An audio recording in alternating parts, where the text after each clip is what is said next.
Hi, I'm Patric Palm, and this is the Learn from Leaders podcast. In this show, I interview favorite customers and other interesting leaders in product development, marketing, HR, executive management, investors. You find favorite leaders in many different places and in organizations doing game development and publishing, software as a service, and other tech companies, and big enterprises, going from very centralized command and control kind of organizations to a more modern way of working with a culture with high team autonomy and better alignment towards the company goals and values. So let's go. I think you might be one of the best, people in the whole world to create a list of like what are the what's like what's the top lists, the top 5 or top 10 or whatever it is of challenging within production in the game industry today. And I'll give a bit of a background to why I'm asking it, because when I built my previous company, Handsoft, we were also very much into production, but I was spending more time in game development in the beginning of that journey. I kind of then had a good team taking care of the game industry, and I was spending more time in telecom and aerospace and defense and space and these kind of industries that are also very cool. But game development is maybe more fun, and I'm happy I'm much more hands on with it now again with Favro. But the thing was that back then I was doing a lot of talks at various conferences in the beginning. So this is really like, 10, 15 years ago. And or even more. And today, now, and I've been to a lot of conferences now recently, and I've been doing some talks and similar. And I noticed that in many ways where we haven't moved forward as much as I thought we would actually. hmm Some of the things are, it's the same challenges we're still discussing. So there's there's the opportunity there is that there's definitely a premium to kind of get production right. There's quite a big difference between, a company which is having kind of horrible old practices and a toxic culture versus a company which is the opposite. But from your perspective, I mean, what would be your like top list of major challenges when it comes to production in the games industry today? Let me see if I can just like kind of start talking through this. So when I look at leadership, I view production as fundamentally a leadership role. I think right there you have a big problem because that's not how everybody views production. Mm. Um, I think a lot of organizations and studios view producers as managers of stuff, managers of systems, managers of processes, and you hire a producer and you put them in a place where they need to keep all the things going. The description of trains on time, if you ever heard that phrase. Mhm, The mhm, producers need to make sure the trains run on mhm, time. And that is, I think, part of the role. And I think producers do move between leadership and management to be effective. But all of that's set within a meta view of leadership. So I think off the bat, that's a problem that we have, which is we aren't training producers to be leaders. We're training them to be managers. We're training them to maintain systems, optimize those systems to some degree, but just keep everything running. And one of the unique things that producers bring or should bring, I think, is a wherever they are, they bring the big picture with them. Um, where's this game trying to go? Where's this part of the game trying to go? Where's this particular asset trying to go? My job is not just to make sure this asset gets made, it's to make sure that the asset serves the purpose it was intended to serve within the context of the game.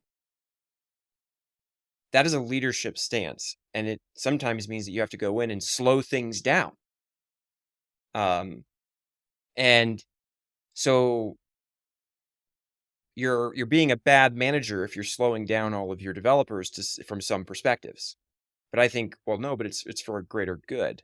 And so the leadership needs to trump the management. So that's one. You're not incentivized to do that. Our industry does not incentivize producers to do that. It incentivizes them to make sure that stuff is happening, make sure systems are running. And one of the ways that I've described this is we have an obsession with efficiency and not with effectiveness. And I think it's because we think efficiency means effectiveness. And also because efficiency is much more easily measured. So we focus on what we can measure. Because to be efficient is to either do more with less, or perhaps more with the same, or get the same with less, right? One of those three things is happening and you've become more efficient. And you can be more efficient along a ton of axes. You can be efficient from a money perspective. You can be efficient from a time perspective. You can be efficient from a resource perspective, a quality perspective. There's a million ways that you could choose to be like, we're being efficient. And the problem with that is I can go into any team and I can go, oh, got it. If my job is to increase efficiency, this comes back to that tactics versus vision thing where you're starting. I see tons of opportunities to create more efficiency. But effectiveness, and I define effectiveness as a team's ability to meet or exceed its own goals. If you have crappy goals, it doesn't matter how effective you are, your goals are still bad. Oh, well. But if you've got good goals, how rapidly you're able to get to them? Can you get to them when you want to? Can you do better? Can they be higher quality or something better about them? Or at least meet what you're setting out to do? And sometimes that requires inefficiency. Like I was saying earlier with the idea of I've got an asset. This asset serves a purpose in the game. I know what that purpose is. We're building the asset. And we're building it very efficiently, but it's the wrong asset. It's not going to serve that purpose. I need to stop this. I need to slow us down. I need to disrupt our roadmap so that this asset actually does what it's supposed to do within the context of the game. That is an effectiveness mindset, not an efficiency mindset. So those are two things. Focusing on leadership is not prevalent. Management is, and then focusing on efficiency rather than effectiveness. So I absolutely agree with you. And I absolutely agree with you that, this is a bit of let's say, a kind of like a sickness that we have today. And I still want to challenge it a bit. That was a confusing statement I just did there.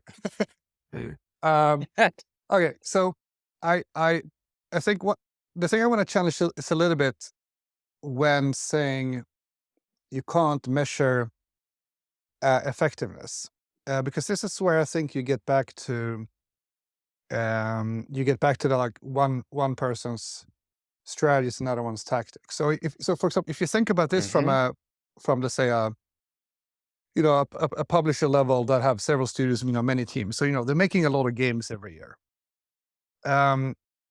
You could be looking at the studio or like a game making team, and from that horizon, you could be saying that this is a studio which is very efficient at making hit games within the time frame of, let's say, a year, and obviously this is going to be more on the casual way. And then you can say, and the reason they're so good at this is because as a studio, their ability to, well, really as a company or organizations, they are able to iterate on whatever they're doing like super fast, and they're really good in how they are in tune with their player community. And very quickly kind of finding what really works and getting so then from that very high level view, it's like it's like efficiency. You compare like the efficiency of this studio versus that studio. But obviously, if you would go and look at it from the team who's actually making the game, it's very, very much about like are we making the right thing? Yeah. So I throw one more in there, and I think one very let's say production producer oriented thing there. I'm going to tie this back to the thing you talked about before about like making the right tactical decisions, where I think one of the main like making the right tactical decisions are making the right priorities. Where in one situation, and I'm really just supporting now what you said, which is that in one situation, making the right priority is to say, we need to stop and iterate more on what this thing actually means instead of like cranking out 10 more of this asset type. Right. So I think it's like a system. This all works together, and I think it's important to. It's very often hard to measure effectiveness, but you can.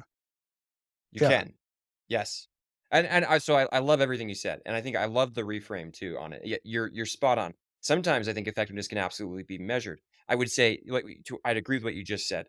Efficiency tends to be easier to measure than effectiveness, because almost definitionally, efficiency is like, again, I did more with less, I did more of the same, I did the same with Mhm. less.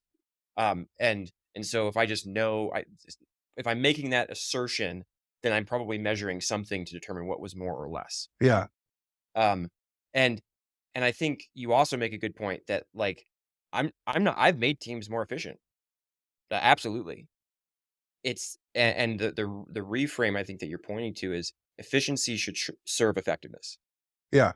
The one is subservient to the other in the same way that your skills as a manager should serve your skills as a leader. It is a subservient role, one to the other, right?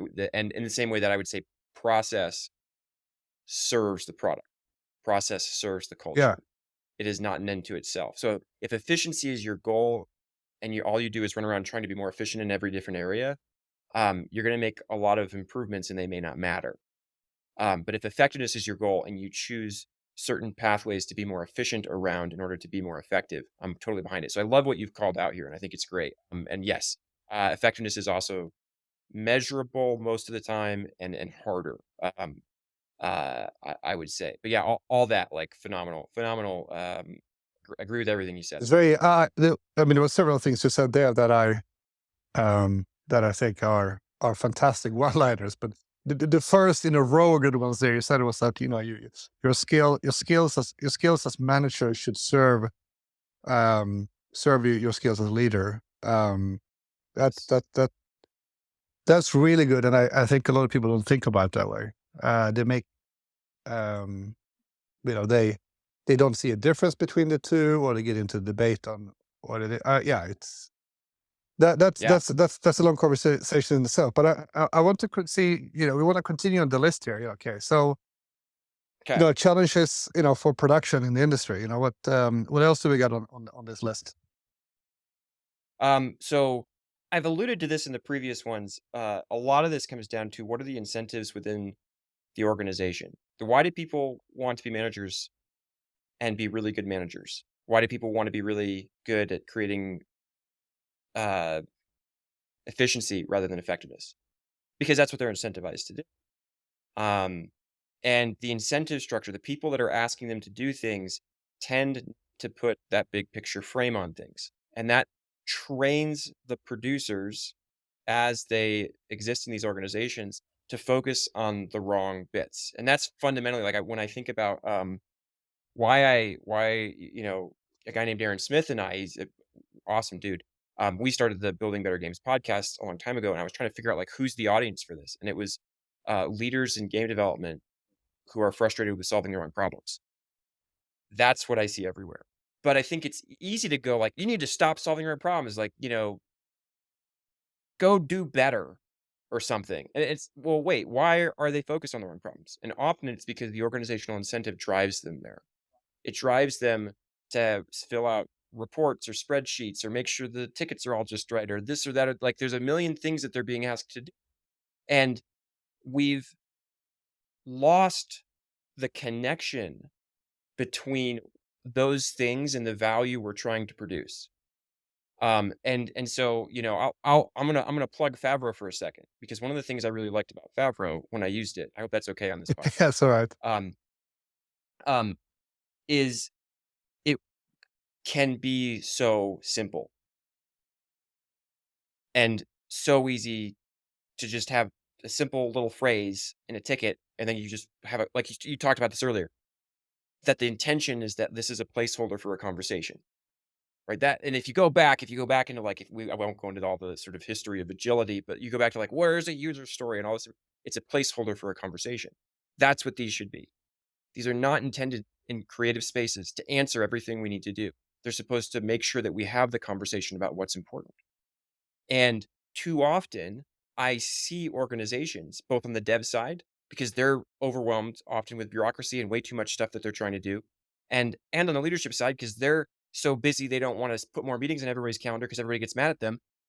Nobody wants to talk about it. So what we say is, well, the producers need to figure out how to just write the ticket so that everybody knows exactly what to do. And we've tried this. We've been trying this for decades of software development and game development. All we'll just make the perfect game design document. We'll make the perfect spec doc. We'll make the giant stack of requirements, the system shall, right? Going way back. We constantly wanted this to be the thing that would solve the fact that often what got built was not what we wanted. And it never worked. The different approach that you should be taking as a producer, as a game studio, as an individual contributor on a team is going, why am I doing what I'm doing? How will I know if it's working? What's the smallest thing I can do that might help me understand that? Until I have some certainty around what this thing is, how do I gain that certainty? And often it's through conversation, through testing, through tight iteration loops, and all these different things. And I always found that Favreau really helped me do this. I was joking with someone that, like, if you give me, what was it, a Favreau for a backlog and a Miro board for the team to sort of screw around on, and like a Google Doc with a vision, or a PowerPoint deck with a vision or something, then like that's all you need to run a team. Just keep it super lightweight, keep it simple, keep the team, and talk about what's on those things. Talk about what's on the backlog. Talk about what's on the Miro board, and add more stuff and throw stuff around and delete things and try. But if everybody views it as it's like one person's job to do all that, it's useless. And I can't remember who originally told me this, but I loved it. They said, we produce so much write-only documentation in our world. How many things have I written in my life that no one ever read, that are sitting in some ticket somewhere? Every time that happens, that's a failure. I wasted time. Unless if I was writing it for my own benefit just to get it out, and sometimes that's valuable. But if I actually was putting it somewhere where the intention was that other people were going to read this and become aligned through it. If no one ever read it, and by the way, that happens so much, I guarantee everybody in the audience is like, yep, done it. Or there's been something I was supposed to read that I didn't. It doesn't work. It doesn't work. It doesn't get us to where we need to be creatively. And it's because creative work is fundamentally different from defined work. The knowledge work we're engaging in is uncertain and unknown, and we have to grapple with that. And the way to grapple with that is to actually leverage the people at your disposal, not try to define it before it's done and act as though you can figure it all out. So anyway, that's quite a ramble, but that idea of we're focusing people on solving their own problems because the incentives are broken, because people are incentivized to do all the things, not to move towards the goal. You were talking earlier about strategy as, like, someone's strategy is somebody else's tactics. I do think there is a line somewhere between what I consider vision and strategy. And this is a loose line, and people could poke at me on this, but pragmatically, I'm going to just define it pragmatically. There's some set of things we talk about, and they might be things like vision, impact, outcome, whatever it is, where what we're talking about is something has changed in the world, going into the future. And then there's strategy and tactics and techniques and tools and particular processes and things like that. And what we build and all that stuff is the stuff. And we're building the stuff, we're building the processes, we're building the game itself so that something in the world is different for an audience. And so I kind of split it into, like, there's the vision half of thing, or the value half of thing. Here's the value we're trying to create. Here's the change, the shift in the world, the impact, the behavior that is different now that this thing exists. And on the other side, you have the stuff. And we need to be careful in the games industry of incentivizing stuff and having everybody focus on stuff. Because in the same way that management serves leadership, your management skills serve your leadership skills, or efficiency serves your effectiveness, stuff serves the value. And when you miss that, you might create a studio or a company that's phenomenal at making stuff, but you may not do anything that you're trying to do as a result of it. But my goodness, you'll be efficient at making stuff. And I think that one of the problems is that, again, we incentivize that. If someone says, oh, I got the concept, I worked with the concept artist and now they produce twice as many concepts. And I go, that's nice. Your bottleneck is VFX for your content pipeline. Mm-hmm. Yeah. But I think what you're saying about incentivizing, and I mean, for a very long time, I've been a geek when it comes to organizational psychology, and this is the super classic case when you're trying to make some kind of organizational change and the incentive structure does not change, then you're doomed, because one of the Yes. single most powerful sources of what sometimes referred to as organizational gravity will be your Yeah. incentive structure. I mean, if I look at kind of our own industry, with software as a service companies, very often, probably not with startups, with more companies have been around for a longer time, and let's say that they have realized that it's much more important for us to optimize for our customer lifetime value than to optimize for just making a big deal up front. hmm Okay, so they have concluded that, which makes a lot of financial sense. There's plenty of arguments why your net retention rate is actually more important than new logos you bring in when the company have reached a certain size. Yep. So that Absolutely. Yep. that's not a hard argument to win. Right. Okay, Yep. so now you have concluded that. Okay, cool. So what are we doing now to optimize for that? Because if you then have an organization where you have maybe great sales teams, they kind of close deals and they close deals in a certain way that optimize with their bonus structure, but they're actually setting up the long-term customer lifetime value in a pretty bad way. And Yes. they're basically setting, the team that will actually deal with these customer long-term, they're setting them up for failure because of this. So unless you change that and you start, probably reorganizing your teams like around this, you're starting to change, how people are getting bonuses, around this, you have no shot in hell of being successful with this organizational change, because people are going to be like, yeah, that speech from the CEO, great, cool, Yep. but they're going to, by the end of the day, they're going to optimize for how they get their pay. So Yeah. you really have to change that incentive structure. Yeah. But what I think there's quite a bit of research on this. There are other contributors to organizational gravity. I think one of the most important things is kind of living your values, and that this one thing, you will have your company values, but you really need to make sure that you hire, promote and also let go, based upon those values. What we actually do at Favor is that when we do performance review, we actually have our company values as we translate those into skills, and we actually have the part of the performance review. So Yep. it's just not something we say; it's something that actually directly influences your promotion. Yeah. And then the obvious thing for me to say about that, everyone, I guess, is well, not everyone, but where there's a bit of work to do to get people to realize is that your tool set really really affects. If you have, if you're trying to have an organization where teams are taking more responsibility, have more team and autonomy, with your team leaders. You're trying to have teams kind of owning their metrics more. Tying a little bit into what we talked about before. All of that is also going to be really hard. So if you are, having it, and I'm going to shamelessly shoot at our main competitor here in Nigeria, which is, highly, designed around the opposite, which is centralization. Yes. So you need tools. Is not only Favor, it's other tools too, but you need a tool set that is then optimized, for this. So I think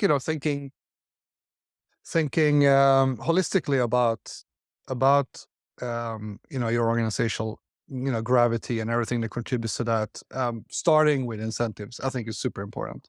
Yeah. Yeah. I love what you call it there too about the idea of values. Aaron Smith, my former business partner, he had this really cool insight. The difference between your stated cultural values and your actual culture is cynicism inside of your organization. Mm. And I loved that line. I think it's spot on. If we're all saying that, like, yeah, what we value is, being open to feedback, but then every time someone went into the COO and said, like, hey man, you didn't handle that very well, they got torn apart. But man, is that COO proud of having an open door policy that nobody walks through, right? Like, this is cynicism.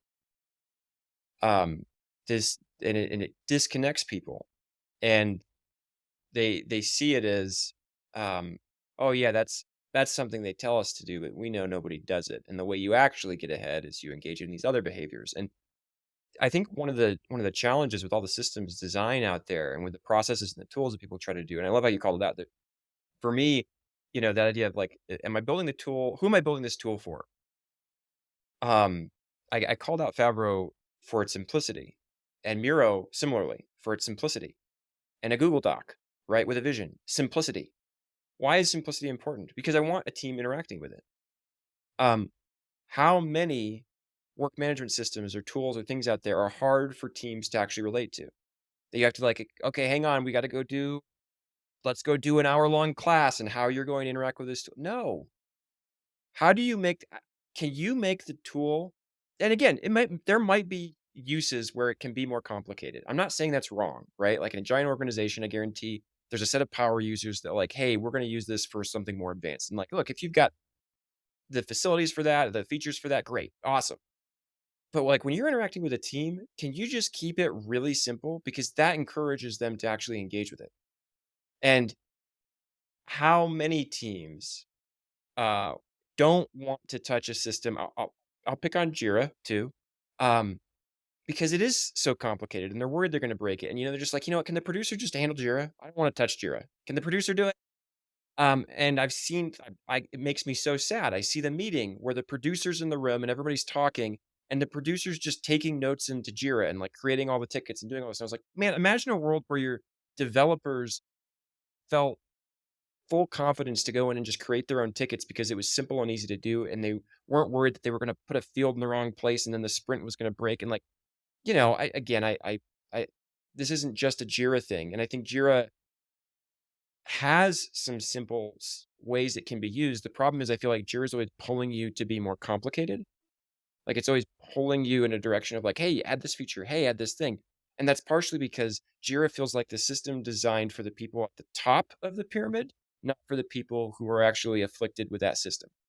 Because that's what it is. All of it's waste, right? It's all from a lean perspective. It's all waste. This isn't value added work. This is stuff that's supposed to help the value added work happen. How do you keep it low profile? How do you keep it so that a team can easily interact with it? We think we want all that advanced stuff when a lot of times what it's doing is it's just trying to replace the fact that we don't want to talk to each other. Mhm. And we Uh, uh, should. Yeah, I would give a slight pushback on the word advanced though, because I think some of the best tools, and I with confidence can speak from a favorite perspective here, is that they're putting the complex stuff well under the hood, by actually Yes. being advanced. So I mean, a good metaphor is that if you think about when the first iPhone came, and it was just very intuitive with just how we interacted with the screen, but that was not like it was a simpler thing to use than anything else. And I mean, I was one who used one of those like super crazy Nokia communicators before the Yeah. smartphones were Yeah. out. So this new thing, it was very simple and intuitive to use, but Yeah. Oh yeah. but as a product it's actually more advanced. Yes. And that And and that I think yeah. that's a value argument, not a Yeah, stuff argument. I have a very kind of like parallel example with Favreau, where very often tools like Jira, they're becomes this like massive database, or we treat us like a spreadsheet, and you have to put a lot of stuff in to then be able to make sense out of it. But it Yes. doesn't have to be that way. So this is why let's say an art asset or a feature that in Jira will break down into a pile of tickets. In Favor, it's just one item, it's just one card, but it might be part of more than one workflow, because that's actually how you work as an organization. It might be part of an art pipeline, and it's also going to be part at some point of a creative sign-off. Yep. But all of that stuff, then that's like under the hood, and all those metrics Yeah. you need there, No, that it's automatically being generated. So I think as this is also where as tool vendors, we can do better. It's like yeah. how simple can we make it, and how much of the complexity can we put under the hood. And by the way, this is the nature of like a game. When a player's playing a game, a massive number of different code bases and languages and all this different stuff is all interacting under the hood. But the best games are, this is probably too strong a statement. You need to be able to interact with it. You need a UI you can understand. You need to be able to see what you want to see when you want to see it. And you don't want to think about that. Like I love Battlefield 1. I still play the game on Xbox. It's my go-to Xbox game when I'm just like, I don't know what to play. Let me have a good time on Xbox. I'll fire up Battlefield 1. For some reason, that game I love it. When I go into a Battlefield menu, I am so frustrated. Like everything is a setting. And I'm like, I'm just trying to find the setting that I think should be in here and probably is somewhere, but now it's buried behind 74,000 different options that I need to try to puzzle through what it is and figure out what, and again, it was like, well, I wanted to give the player all these tools and options and abilities and things that they could tweak. I'm like, I didn't need any of that. 99% of players don't need that. What they would like is something simple. Now, is all that stuff possible? Could you expose it? Yes. And so I think, yeah, you're correct. The word advanced is not the one. It's really how much complication are you exposing to the user? And can you keep that at a simple enough layer where teams want to interact with this and see value in it? Or are the people you're trying to create value for? Like this is one of my things about work system design. And you could say it's another problem in the games industry. But it's are you building your work system for the leaders, or are you building it for the people doing the work? And it's got to be some of both, but you need to prioritize your primary audience. And I feel like a contrast between something like Miro or Favreau and something like Jira, it feels like one was built for the power users at the top of an organization, or at least for the power users who provide information to the top of the organization. And the other was built for actually everybody in the organization just be able to use this thing. And yeah, so I apologize. Yeah, definitely don't mean to imply one is simpler than the other, because again, looked at through the value lens, it's the one that people want to work with and that helps them do their work better. That's the one that you want. Regardless of the feature set. The feature set is actually irrelevant, as I think the Microsoft Office suite kind of proves, right? Like massive number of features most people never touch. Could have probably dramatically simplified development. And there's always going to be the few power users out there like, no, I really need that like little thing that allows me to macro the blah, blah, blah, blah, blah. And it's like, yeah, most people don't interact with that. And again, I'm not offended you decided to build it for that occasional power user necessarily, but man, I didn't need this many buttons. I hope you liked that interview. If you did, you know what to do. Share it on your favorite social media so others can learn from the Favreau community.